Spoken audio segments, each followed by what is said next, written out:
Na verdade, tem uma primeira questão que é educacional, né? Uhum. Então, normalmente, todo carro elétrico ele já vem aí com, pelo menos com um conector ali residencial que você consegue eventualmente operar em uma rede 220, tá? Mas você tocou num ponto importante, assim, acho que o principal ponto quando a gente fala de um carro elétrico hoje é a cobertura de distâncias, né? A questão intermunicipal. Então, assim, Uhum. por mais que não só no Brasil, como no mundo, né? Você perguntou sobre os benchmarks mundiais, 50% dos carregamentos ocorrem normalmente aí na própria residência, tá? Ah, Então, com uma adaptação pequena ali da residência, você já assegura que você vai conseguir rodar dentro das cidades, tá? Eu mesmo tenho um elétrico, o meu elétrico ele roda 277 quilômetros, então é claro que eu tenho uma cobertura muito importante com a carga que eu dou dentro de casa nossa. para andar em diversas ocasiões, mas é óbvio que quando a gente está falando de viajar pelo Brasil, né, um país aí de Gigantesco, né? dimensões continentais, Uhum. a gente precisa dar essa segurança para o usuário, né, de que, poxa, ele não vai ficar pelo meio do caminho, tá? E em cima disso, como você bem disse, né, lá fora, acho que estamos falando Estados Unidos, Europa e também, principalmente a China, né, são regiões onde a gente tem visto aí recorde atrás de recorde nas vendas de elétricos, né? Na própria Europa, no ano passado, os carros elétricos e híbridos já superaram em vendas os carros a diesel. E eu lembro que lá na Europa, os carros utilitários normais tem muito carro a diesel, tá? Então, a participação, Uhum. né, em vendas dos carros elétricos, por exemplo, na Europa já aí superior a 20, 25%, tá? Nossa, A, caramba. Na China, a gente está falando aí o ano passado de mais de 1,5 milhão de carros elétricos vendidos. E nos Estados Unidos, né, que até demorou um pouquinho mais para aceitar a eletrificação depois de uma gestão do Trump, né, acho que os elétricos foram absolutamente abraçados agora pelo Biden, né, então o Hum, compromisso dos Estados Unidos em ser protagonista, né, da eletrificação. Ninguém duvida de quando eles querem, né, eles conseguem. sim. Estamos falando aí de pacotes de trilhões de dólares, né, para Uhum. fomentar a eletrificação. Mas veja, se engana. Hoje quem acredita que, claro que o Brasil, né, tem que correr muito atrás, mas no último mês de dezembro, a participação de elétricos e híbridos nas vendas aqui no Brasil já foi de 3%, tá? Se a gente for pensar que esse é um número que só tende a aumentar, Uhum. aí sim você consegue entender qual que é a importância de ter uma malha, né, de recarga para esses carros. Veja, se a gente está falando de 3% de vendas de carros elétricos e híbridos, a gente também deveria estar falando de 3% das vagas, né, já com os espaços para carros elétricos tomarem energia, tá? Uhum. Claro que isso no Brasil, a tendência, né, é que essa escalada leve um pouco mais de tempo, mas para 2022 mesmo, o número indicativo de participação de vendas de elétricos e híbridos nas vendas é de algo entre 8 e 10% já, né? Para ficar no exemplo da Alemanha, eles saltaram de 3% para 14% no ano seguinte, e a gente Nossa. terminou dezembro com 3%. Então, o Brasil, né?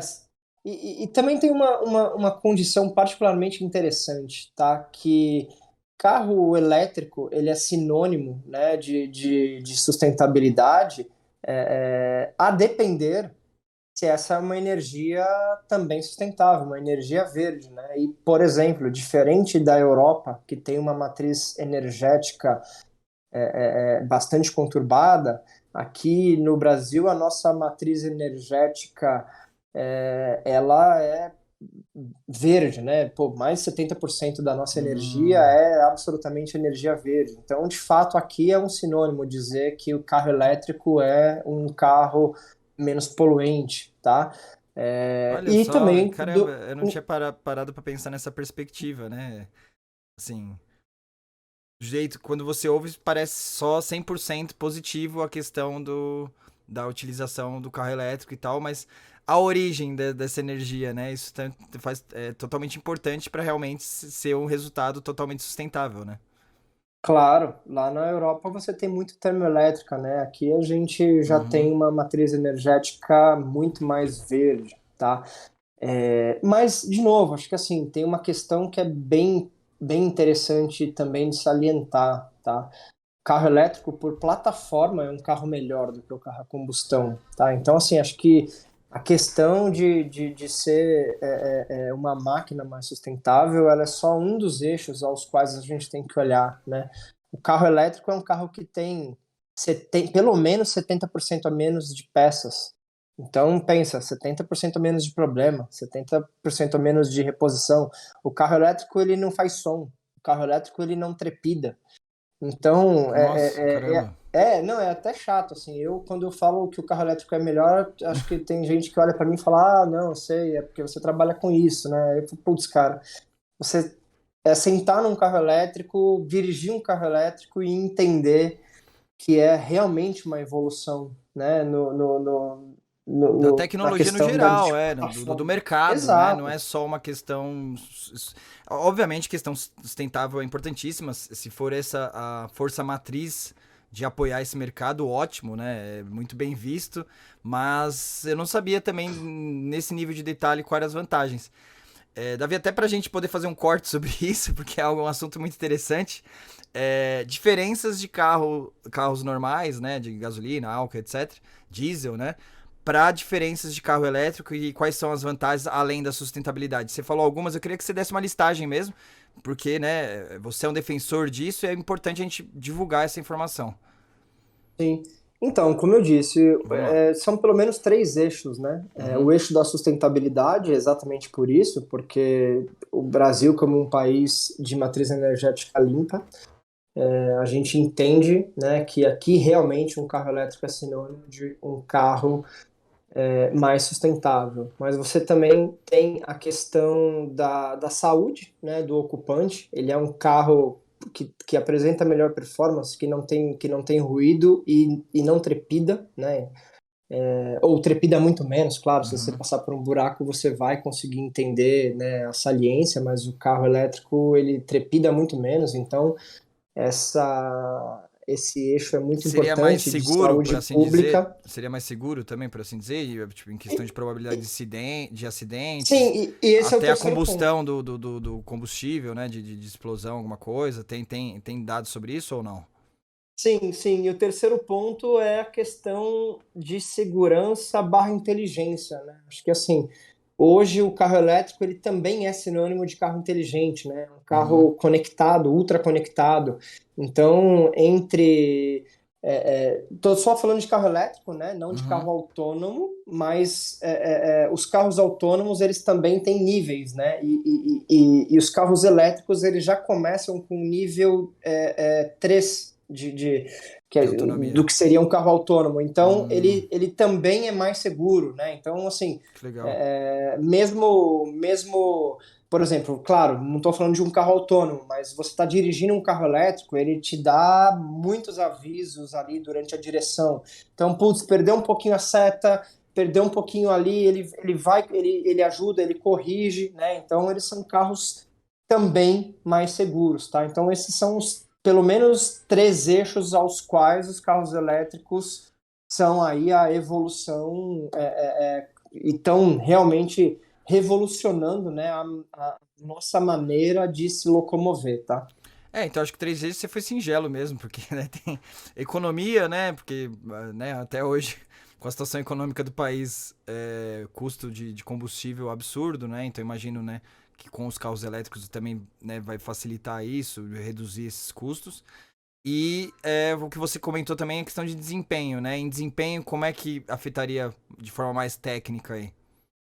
Desempenho é outro carro. Imagina, É, o torque de um carro elétrico ele começa em 100%. Então, assim, cara, acelerar um carro elétrico é sensacional para quem gosta de carro. O centro de gravidade dele, né? Como ele então, assim, ele é um carro que tem realmente uma performance melhor.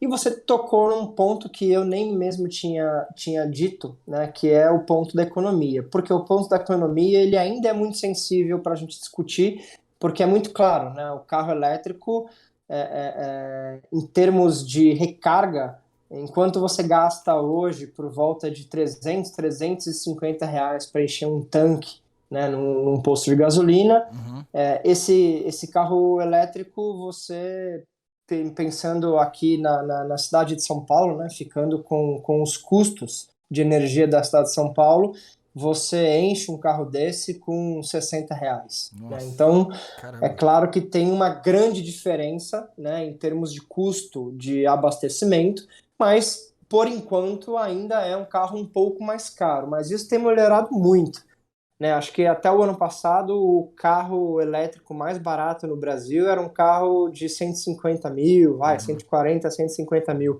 Esse ano de 2022 a gente já tem carros elétricos aí que começam na faixa de 100, 110 mil. E veja, se a gente for lembrar aqui, hoje um Gol está custando 90 mil, né? Então, É, assim, é claro que carros elétricos ainda não existem carros, muitos carros de segunda mão, né? Então, por uhum. isso, claro, falta ainda esse mercado periférico que, quando existir, claramente, né, vai ser a última barreira a ser rompida, né? Sim. Mas os carros, eles já estão chegando carros mais baratos também.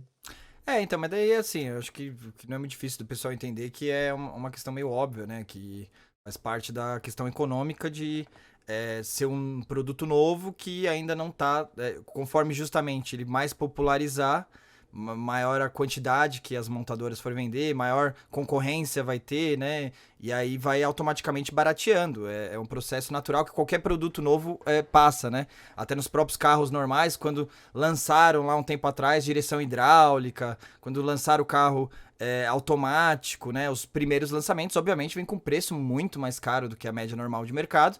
Conforme vai popularizando, né? E vai tendo concorrência, outras montadoras, outros fabricantes também começam a ter o mesmo nível de tecnologia, vai barateando naturalmente. E é o que a gente espera que aconteça com os carros elétricos, que vai acabar acontecendo de uma forma ou de outra, né? É isso, é isso. Acho que assim, o Brasil não é para amadores, né?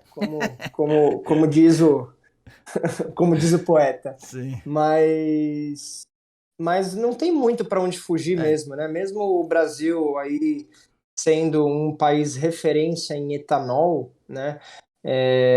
A gente primeiro entende que o etanol ele vai conviver com os elétricos, né? Quando a gente está falando aí dos híbridos, então existe uma grande tendência ao Brasil liderar a história dos híbridos, né? Etanol mais uhum, elétricos, mas de fato o Brasil, mesmo sendo hoje um país, né?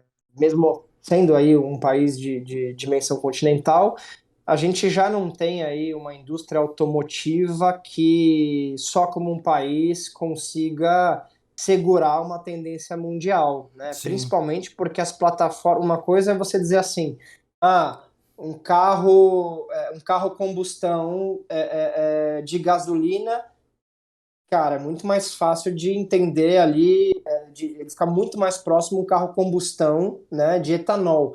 Agora, uma plataforma elétrica, a construção de uma plataforma, de um carro de plataforma elétrica é completamente diferente, né? Você tem aí o que lá fora, que eles chamam dos powertrains, né?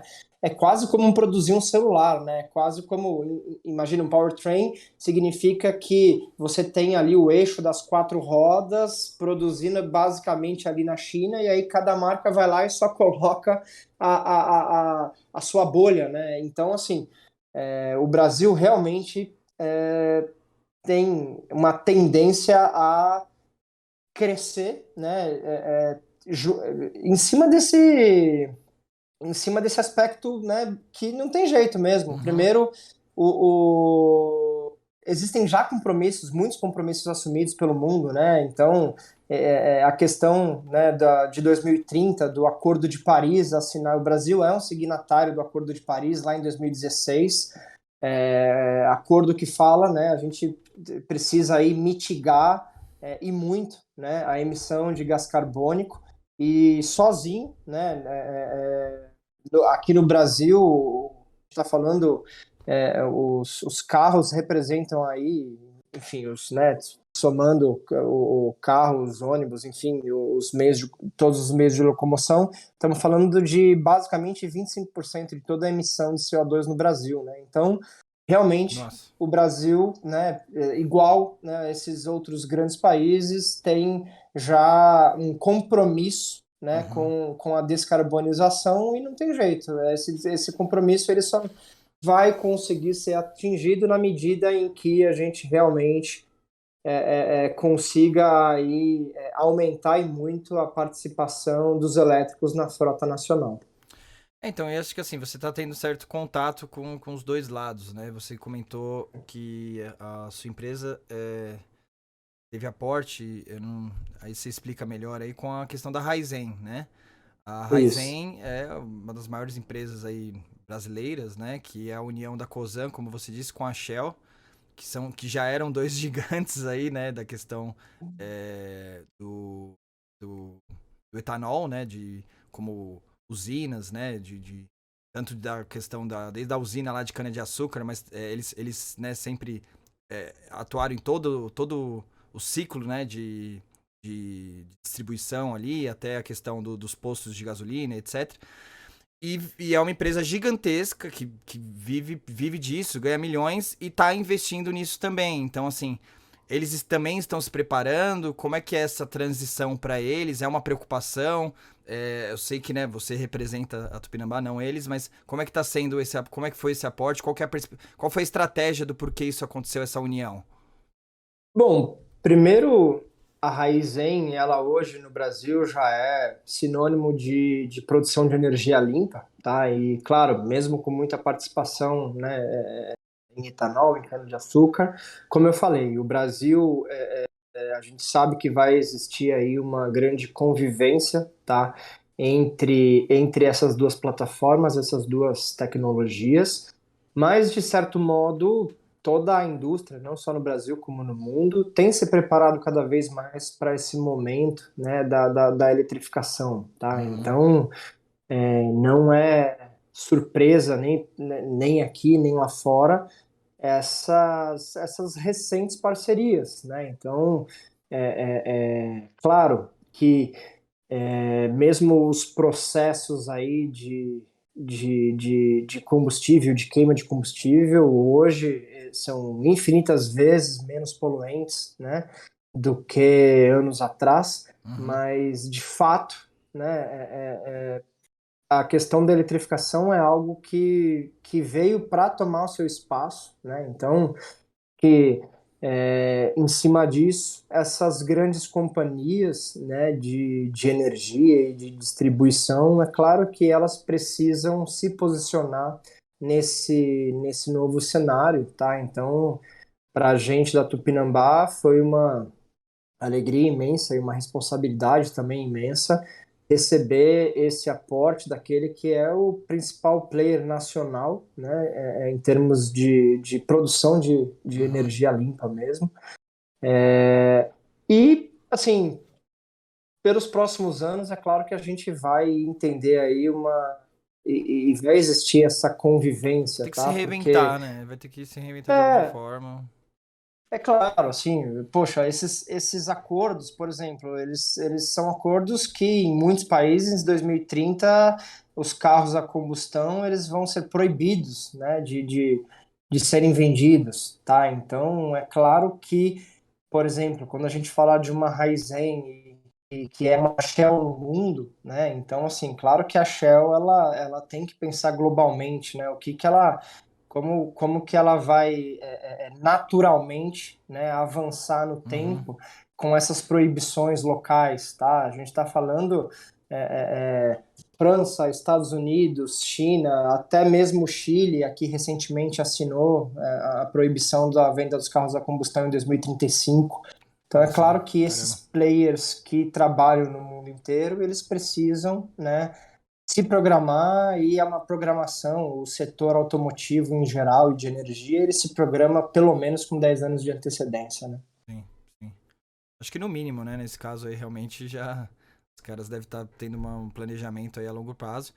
E tem esse ponto, né, que acho que não é todo mundo que sabe, né, mas é como você falou que eles são referências na questão de produção de energia limpa, além da questão do combustível, do etanol em si, mas até eu presto serviço para algumas usinas, né, daí eu descobri isso, eu achei muito interessante, não é todo mundo que sabe, por mais que já existia há bastante tempo, né, que além da questão da produção do etanol, né, o bagaço da cana, né, que é feito para eles juntam o bagaço da cana e com o bagaço da cana existe o processo lá deles tal que eles conseguem gerar energia. E isso eu achei incrível, né? Que engraçado, você tipo usa como a cana de açúcar, né, rende, né, primeiro nesse sentido, né, como é uma matéria-prima incrível, né, desde o açúcar em si para alimentação, como o etanol.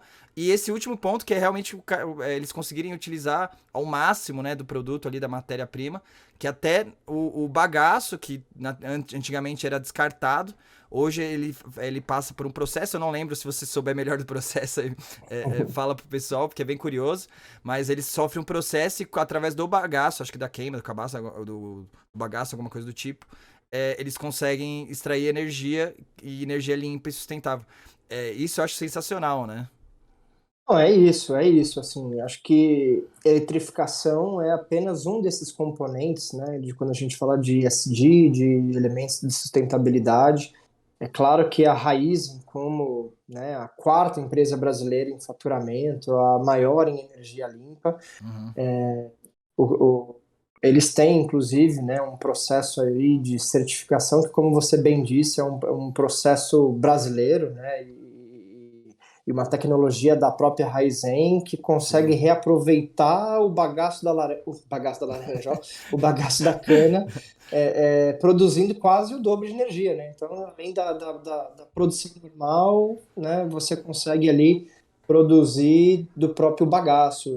Então é isso, acho que a grande questão, quando a gente pensa, né, no eixo de energia, primeiro, nada do dia para a noite, Uhum. e é claro que essas grandes indústrias, elas precisam, né, poxa, é igual movimentar o transatlântico, tá? Então é claro que as coisas, elas vão acontecendo em cima de um eixo, tá? Mas Uhum. daí a nossa grande felicidade mesmo de entender que entre esses potenciais parceiros, né, que têm olhado para a mobilidade, com certeza foi uma das condições, né, para a gente escolher aí estar junto com a Raizen foi justamente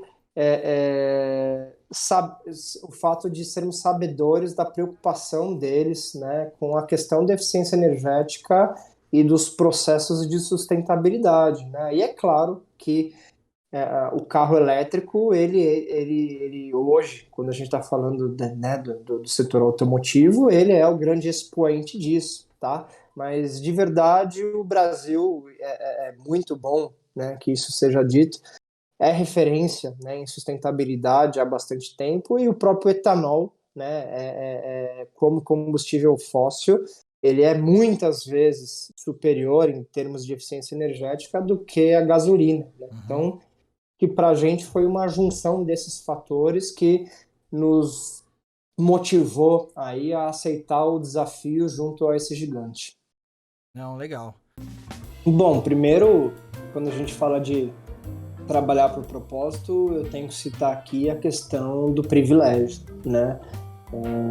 Eu, Legal. obviamente, sou uma pessoa privilegiada, não é todo mundo que simplesmente fala, putz, quero trabalhar por propósito e vou fazer o que eu quero, né? Uhum. Isso, aliás, o Brasil está longe de promover esse tipo